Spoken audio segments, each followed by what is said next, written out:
Well, we don't have the words of Socrates. We have the story that Plato has written, and it's of a particular idealization of his guru, and it's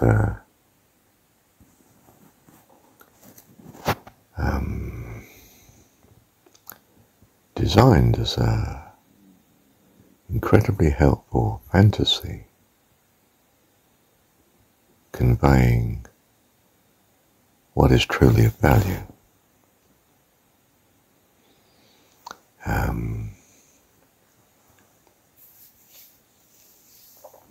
We're not claiming that Socrates existed in that form at all.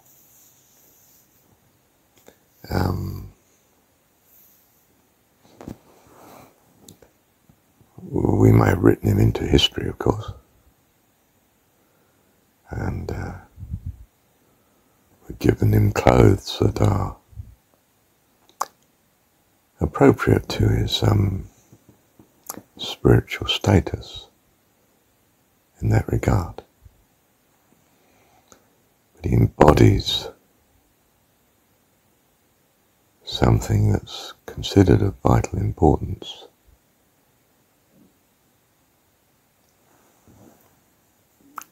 To what we value, life, civilization, and so on. So we find that he is a master of uncertainty.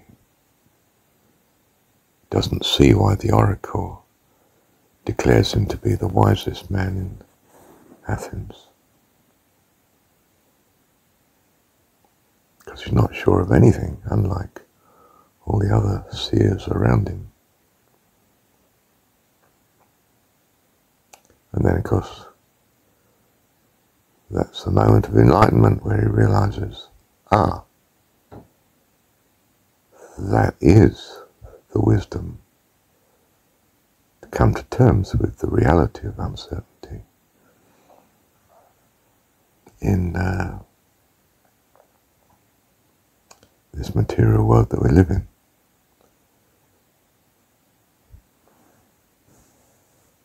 And of course, his life finishes with what the world sees as a martyrdom, where he accepts the suicidal poison that the world's courts declare on him. And his chief disciple, if you like, Socrates, his chief disciple, namely Plato, writes all the glory into his guru's life. All the words of wisdom, the conversations of soliloquies.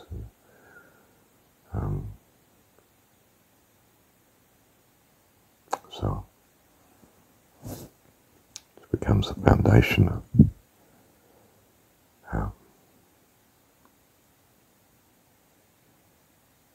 New Testament Christianity. Mangled, of course, but nonetheless the essence is still there.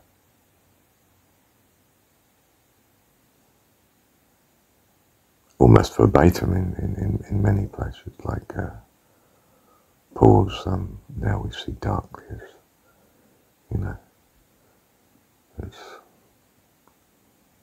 it's the same as Plato's. In fact, all of the account of Jesus' words and miracles and life looked like an amazing recomposition of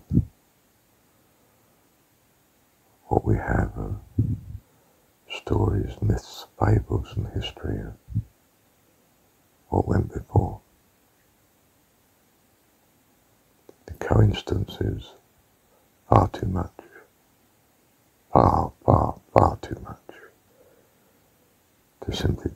aside as a coincidence.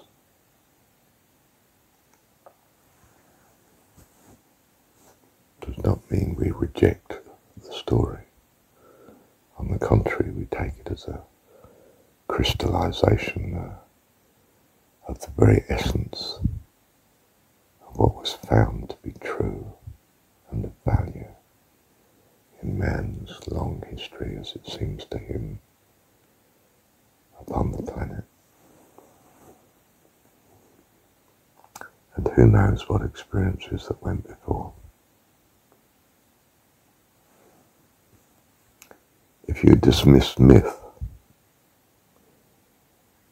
you dismiss the whole hope of civilization.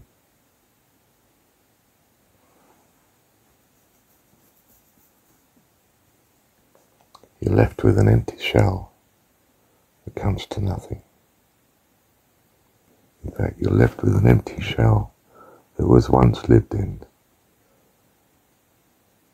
but becomes just an empty shell.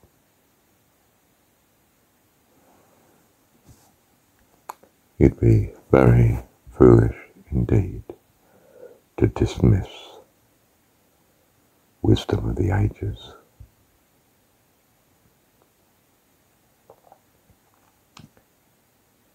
That which man has found to be good, to be a blessing, to be a help. If you're going to dismiss that, you have an arrogance that will completely defeat you. Your life will end in tragedy.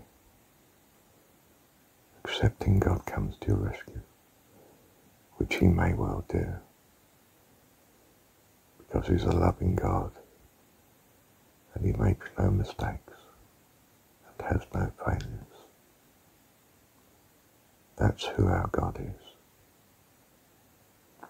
And even if he did make mistakes, and even if he did have some failures, he is all our hope and rightfully receives all our love, because we wouldn't exist but for the one who brought us into existence. Thank you, Heavenly Father. Dearest friend, wonderful one, thank you, Heavenly Father. And what is this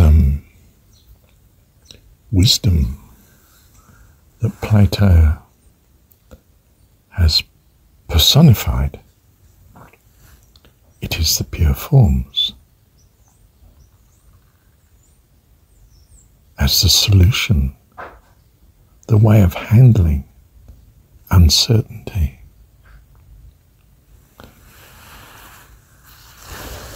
That we hold to a belief that there is a higher mode of being that exists, of purity, namely the projection of what we want to be, given our experience here in this life.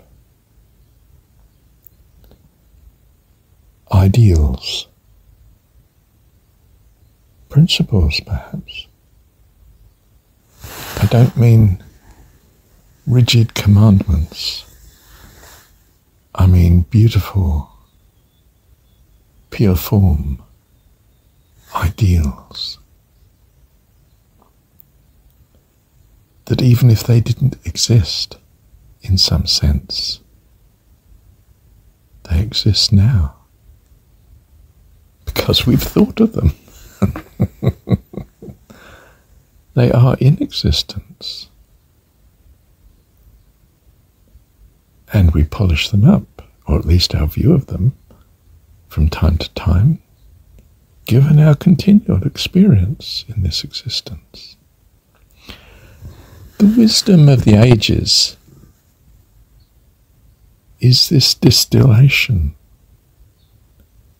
of wisdom from man's experience, the projection of what he now values.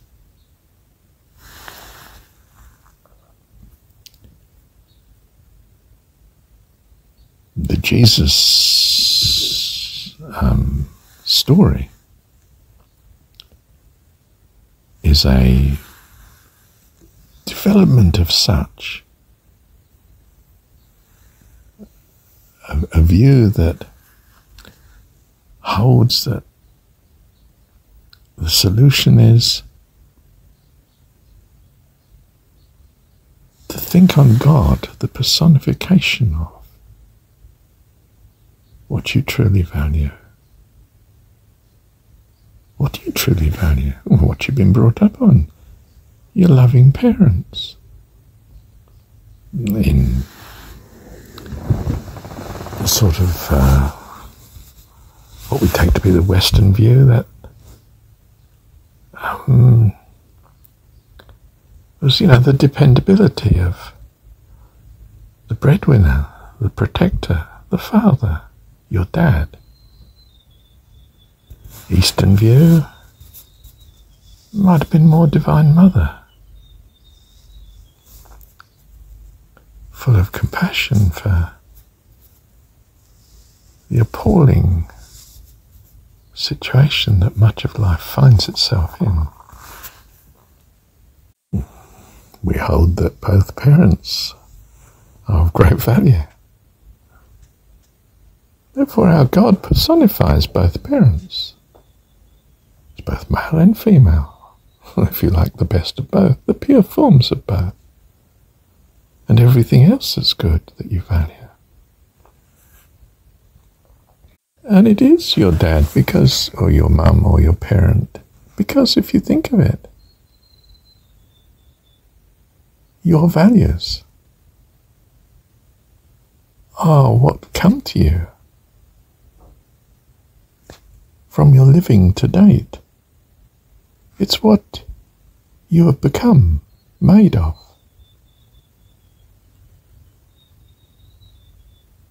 We make God in our own image.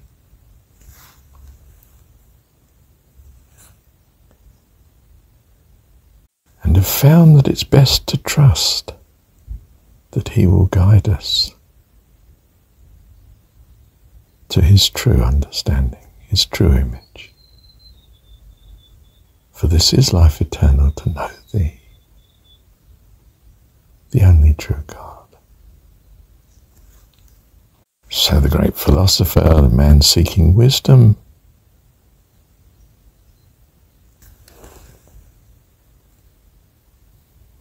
draws attention to the importance of this wisdom, this understanding, this knowing. But it's not a theological knowing. It's an experience knowing of what you value. You value love, kindness, prosperity, help, forgiveness, rescue, peace, joy.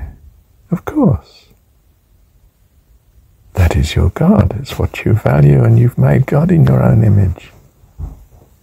And you're improving that image. The longer you stay here, the clearer you become on what you value and what you don't.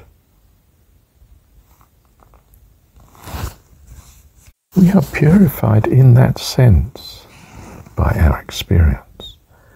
And the wisdom we gain is love more than understanding.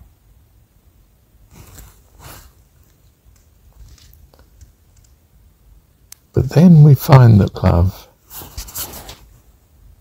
is that understanding.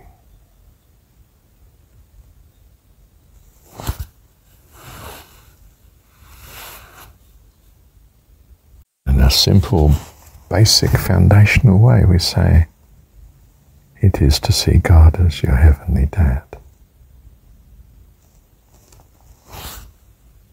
Great peace, assurance, happiness, joy, hope, love flow from this position, this stance. This notion of a pure form of all that we value. Thank you, Dad. You may know that sofeea, wisdom, is feminine. Goddess. What does the female give birth to? Both sons and daughters. Both. Us. Of course. God's children.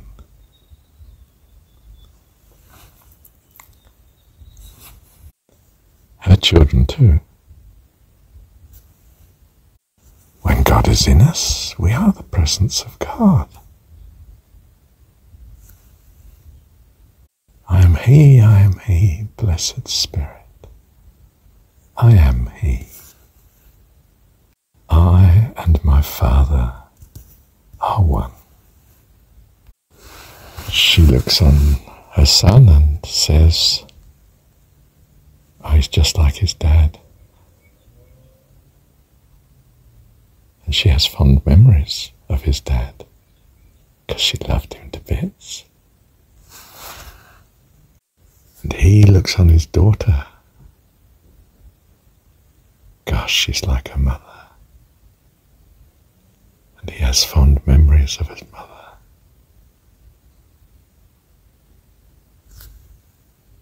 Which is why he chose the wife he did. I can remember Linda, who I was in love with, coming to the door, ringing the bells one Christmas time. And Dad, not really looking to see, said, oh, your mother's at the door, boy.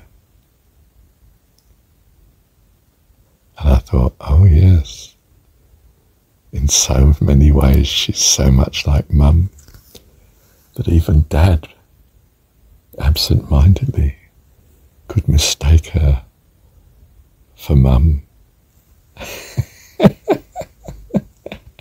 I didn't marry her, but you could see who I'd chosen, couldn't you? Don't get me wrong, I would have married her. But that's another story. Bless you. Thank you, Dad.